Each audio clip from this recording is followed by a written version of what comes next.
Hola, buenos días para todos. Hoy vamos a hacer un resumen sobre los capítulos 9 y 10 de la Vía para el Futuro de la Humanidad. El capítulo 9 se refiere acerca de la vía económica. Entonces, el autor habla de que el proceso tridimensional, que está compuesto de globalización, desarrollo y occidentalización, al producir grandes riquezas, ha reducido antiguas pobrezas y también ha creado una nueva clase media. Sin embargo, se ha deteriorado y se ha reducido a la miseria en todos los países del sur, a pequeños campesinos sin recursos que han sido desplazados, y también el autor dice que hace que se ha disminuido muchísimo la solidaridad entre las personas. Entonces él propone la vía de las reformas. La primera vía de las reformas es el abandono de la idea de crecimiento indefinido. Entonces él dice que es normal que en las empresas hayan momentos de crecimientos, otros momentos de decrecimiento, estabilizaciones, y que será muy distinto en el norte y en el sur. Entonces no se pueden generar comparaciones entre estas. La segunda vía de la reforma se trata acerca de la instauración de un Consejo de Seguridad Económico Permanente. Entonces, este lo que tiene es la vocación de aplicar regulaciones eficaces sobre la economía planetaria y controlar las especulaciones financieras. Entonces, él propone que se combinen los decrecimientos necesarios y los crecimientos indispensables para generar un equilibrio. La tercera vía de la reforma es el establecimiento de una cooperación norte-sur. Entonces, lo que se busca es transformar el modelo estándar de desarrollo, introduciendo como el arte de vivir, la calidad de vida y pues concentrándose en fuentes de energía renovables y no contaminantes. La cuarta vía es el desarrollo o creación de uniones económicas en América del Sur, el Magreb, África subsahariana y Asia Oriental. Entonces, lo que busca es que se establezcan uniones en los que exista defensa económica continentales o subcontinentales en los que se apoyen, pues, como los países. Y la quinta vía es el nuevo desarrollo de economías de proximidad en la agricultura, la horticultura, la artesanía y en las pequeñas y medianas empresas, con lo que se completaría la globalización con una desglobalización.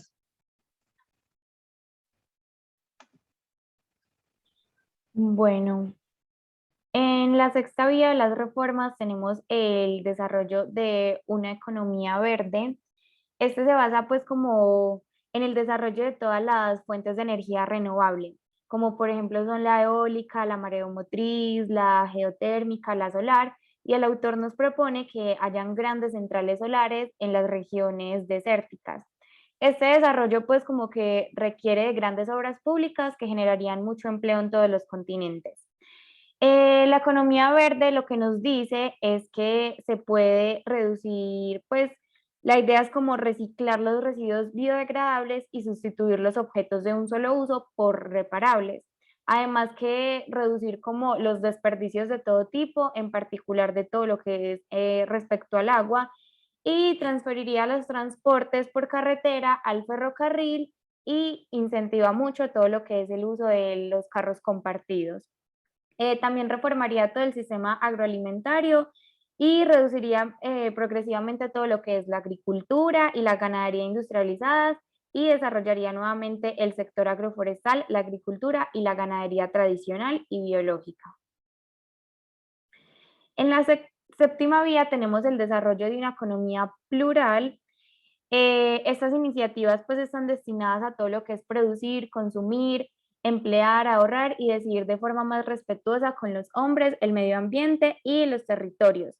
Un ejemplo es el grupo Ecovita, que pretende ayudar a aquellas personas que pasan como por dificultades profesionales y acoge a jóvenes creadores de empresas para que desarrollen sus proyectos bajo la turba de emprendedores con experiencia. La octava es la multiplicación de las monedas locales subsidiarias, que esto permite aumentar los intercambios y los servicios. Tenemos la resurrección de una lógica de la donación, la ayuda mutua y la gratitud. La décima es el desarrollo del comercio justo, que a partir pues como de la unión de todo lo que es producción y distribución, que se basa en todo lo que es el diálogo, la transparencia y el respeto. Pues esto con el fin de que, esto es con el fin de conseguir una mayor equidad para los pequeños productores. Esto comenzó, por ejemplo, con lo que era el café, el cacao y el té y se ha expandido como a otros productos de pequeños productores del sur. El onceavo es el desarrollo de los bancos solidarios. Esto trata de estimular a los bancos a conceder créditos a empresas solidarias mediante como una garantía y un seguimiento profesional de los clientes. Un ejemplo es el Banco France Active, que es de Christian Sauter, y todo esto pues como que se trata de una nueva vía en la que la asociación militante proporciona como una simbiosis entre lo que es los bancos, el ahorro colectivo y las administraciones territoriales. En la 12 tenemos el desarrollo de microcrédito y de microfinanzas. Sabemos que los microcréditos se han convertido pues como en un medio universal de lucha contra la pobreza, porque hasta hace mucho pues como que los pobres no podían ofrecer garantías, entonces no tenían acceso a los bancos y dependían de los usureros que les imponían pues como tasas de interés demasiado altas. Entonces ellos siempre quedaban en deudas permanentes. Entonces el microcrédito ha permitido como reducir la dependencia respecto a los usureros y liberarse del clientelismo. Tenemos en el 13 la reforma de la empresa, que para las vías para reformar la empresa son de tres tipos. La primera se trata de mejorar las relaciones entre los que trabajan en la empresa, con esto se mejora pues como los resultados económicos de la misma. La segunda es que en la dirección de la empresa, que es donde se toman las decisiones, se necesitan unas mentes como formadoras en el conocimiento pluridisciplinar y el pensamiento complejo. Y la tercera es que la reforma de la empresa requiere la introducción de la dimensión ética en sus relaciones con los proveedores, así como los consumidores que reciben pues como sus productos. En la 15 tenemos la ayuda a los oficios de interés general. Esto es más que todo lo relacionado con la solidaridad. La 16 es la propagación de fórmulas comunitarias que permiten el pleno empleo y la 17 es la desmercantilización progresiva de los bienes comunes de la humanidad. Esto es más que todo el agua y todos los seres vivos, pues se trata como de eliminar todo aquello que signifique apropiación de una parte, pues como de una parte o de todo un ser vivo.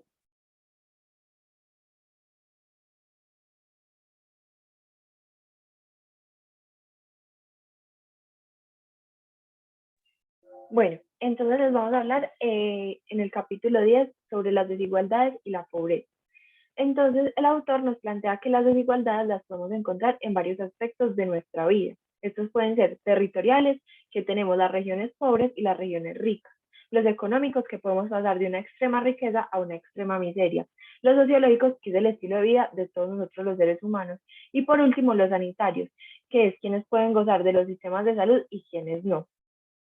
Lo que él nos plantea es que con las desigualdades podemos decir que estas disminuyen a través de la conformación de las clases medias y que con el tiempo estas clases medias van accediendo a los estándares de vida occidentales. Pero por otro lado, esta desigualdad se incrementa de acuerdo a la transformación de la pobreza de todas las sociedades agrícolas tradicionales en una gran miseria. Entonces, lo que él nos propone para reducir la desigualdad es disminuir las deudas de los países pobres, abastecer gratuitamente a todos los países que no cuentan con energía renovable, medicamentos y si hay algún caso de hambruna, proporcionar alimentos necesarios y del mismo modo, pues instaurar una autosuficiencia alimentaria a través de cultivos de subsistencia. Y ya él habla como más internamente, como a escala nacional. Nos dice que es pertinente que se pueda crear como un observatorio en el cual se analicen las desigualdades, entonces que se pueda ver como su evolución y asimismo proponer como una reducción progresiva de todas estas. Y también nos dice que se puede crear como un instituto que sea el encargado como de invertir el desequilibrio que viene de la desigualdad como desde las últimas décadas, proponiendo como rebajas progresivas para los más desfavorecidos. Y ya voy a dar como una introducción de lo que es la pobreza. Entonces, la pobreza podemos analizar que la que tenemos hoy en el occidente, pues en la actualidad, lo que nosotros vemos como característico de pobreza, en el antiguo modo de vida, como el campesino, no lo percibían así. Y esa pobreza de la que se está hablando solo aparece porque, ¿qué es lo que pasa? Nosotros la comparamos hoy en día como con la abundancia que tenemos pues en nuestra actualidad tan moderna. Y así es que nosotros, por lo que hemos creado, por la actualidad y por nuestros estilos de vida, dependemos como de los bienes modernos. ¿Y qué pasa? Como al depender de todos esos bienes, nosotros lo que hacemos es crear un nuevo tipo de empobrecimiento que antes lo veían como un enriquecimiento.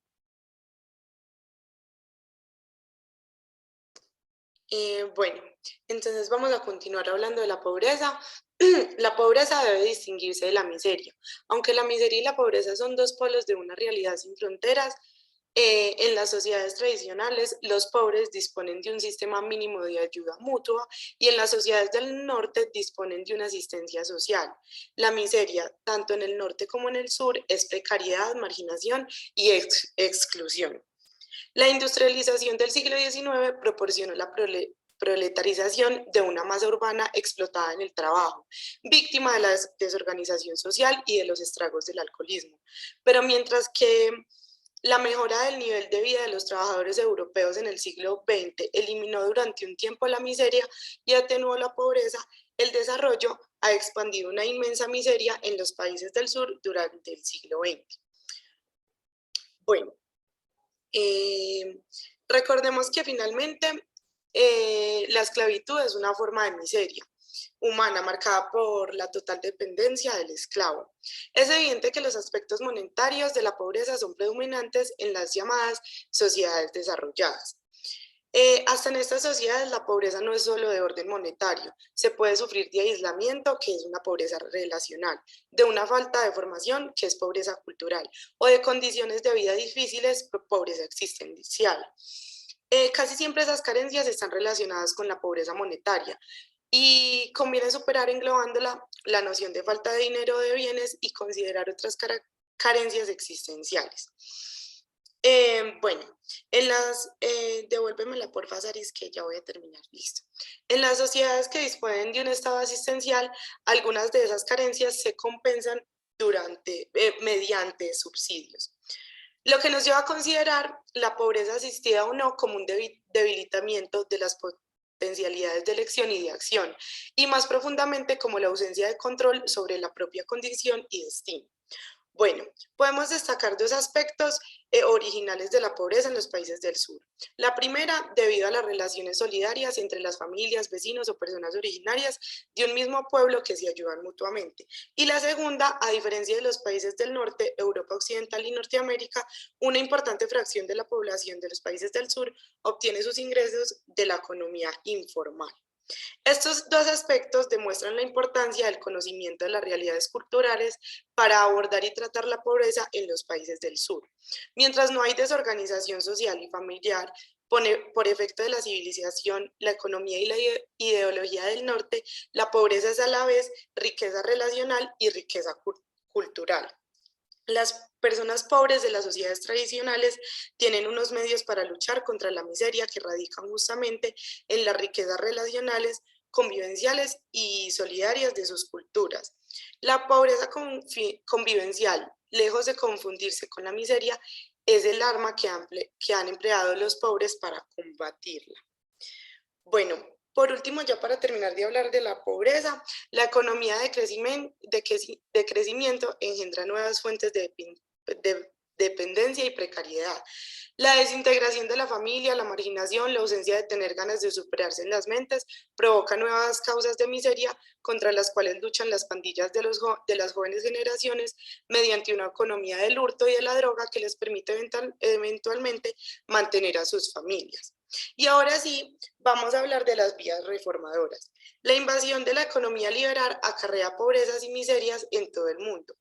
En el Estado, incluido el Estado de Bienestar, pero este resulta ineficaz y ahí llega una nueva cultura que se abre y desarrolla una tercera vía basada en la solidaridad, que proporciona una formación profesional, brinda unos servicios como guarderías infantiles, cuidado de enfermos, ancianos, también medidas de higiene, de salud, de prevención para los desfavorecidos y proporciona que los niños puedan volver a estudiar.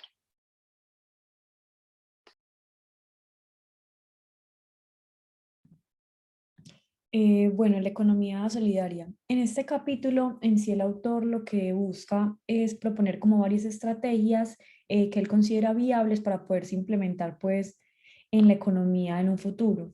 Entonces, en sí la economía solidaria se basa como en cooperativas, las cuales él tienen como único fin el bienestar de cada uno de los productores, de los pequeños productores que en la mayoría de casos se ven muy afectados pues por las tasas inestables a veces que se presentan como en este sector y estas tasas a veces repercuten pues en los costos, en el precio final del producto, del servicio que ellos ofrecen. Y además también proponen pues como con la eliminación o la erradicación literal de los intermediarios en este sector pues del mercado. Entonces en sí este autor desea como llevar la economía a un ámbito mucho más arraigado a lo social, a lo humano, a lo cultural y poder tener como unos mejores lazos sociales con algunas personas que no tienen como las mismas capacidades, la misma capacidad que otros o que tienen un poco de desigualdad en cuanto al poder adquisitivo. Entonces, este en sí habla de no tratar solo de satisfacer las necesidades económicas a costa de productores que no ganan pues lo realmente merecido. Y además busca pues que esa marcada desigualdad que a veces se presenta o que se ve en la sociedad no siga como perpetuando poco a poco la pobreza en algunos lugares y la riqueza en otras, porque a veces prima más como el poder adquisitivo, el poder adquirir ciertas ganancias que en cierta forma comparado a los valores éticos y morales. Bueno, en esta diapositiva él habla o se enfoca mucho como en la importancia, como dije ahorita, de crear esos lazos sociables que para él es algo indispensable para recoger pues como los buenos frutos en nuestra sociedad y en cada una pues en cada una de las empresas. Entonces, en vez como de imponer esas normas, esas leyes que hay en la economía actualmente, él prefiere modificar eso y encaminar mucho más esas políticas a ayudas solidarias que se adapten un poco a las condiciones económicas que ofrece pues la cultura local. Bueno, y por último, él habla pues como unos nuevos principios que a él le parece que se deberían pues como utilizar o se deberían adaptar en el ámbito de la economía en un futuro pues en todos los lugares. Y el primero es que habla del principio de solidaridad y responsabilidad, que de cierta forma habla de que todo el mundo, sin importar el cargo, el estrato social, ni ninguna, pues sin ninguna excepción, debe rendir cuentas de su labor y sobre todo esas personas que trabajan o que están en pro de ayudar a personas de bajos niveles adquisitivos, o sea, todas esas personas que están como al servicio de este tipo de personas, que es donde más se presenta la corrupción. La segunda es el principio de pluralidad que se basa en sí en la racionalidad económica, pues que los nuevos principios den prioridad a los lazos sociales y no a la eficacia máxima a cualquier precio. Y la tercera, que es el principio de participación, que habla de que cada uno de nosotros pues tiene derechos, que los pobres deben estar presentes en cada una de las instituciones que los representan y también deben estar en todas las instancias que se vayan a tomar decisiones, que se les tenga en cuenta para absolutamente todo.